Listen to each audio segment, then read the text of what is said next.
ni Mungu wa taratibu. Mungu tunayemtumikia ni Mungu wa taratibu.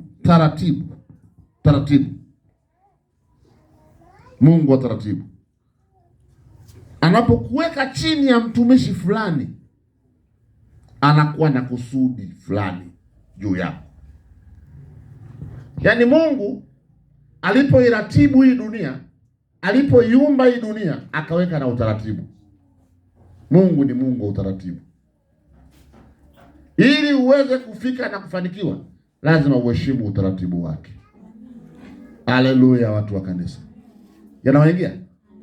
Nyumbani kwako kuna taratibu, hakuna taratibu? Kwenye familia, kwenye biashara, kwenye kilimo, ukikuta mtu amevunja taratibu, unamfanya? Wamchukulia hatua au wamuonya au wamfundisha, si kweli? Mungu anataka tuheshimu taratibu ili tuishi sawa sawa na yeye anavyotaka. Na atubariki. Haleluya, watu wa kanisa. Yanawaingia? Jambo la mwisho.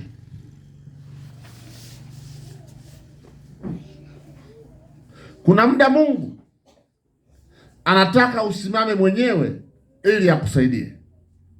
Kuna muda Mungu anataka usimame mwenyewe ili akusaidie. Ila uko wakati ambao Mungu anaruhusu watu wawe pamoja na wewe ili ufaidike pia.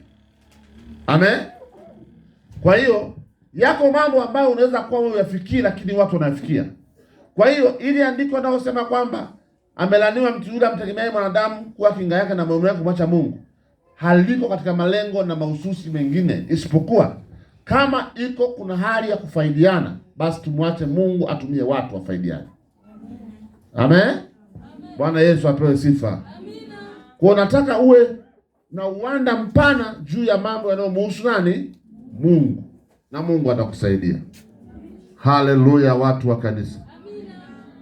Bwana Yesu apewe sifa. Wewe nimeona waimbaji wanakaa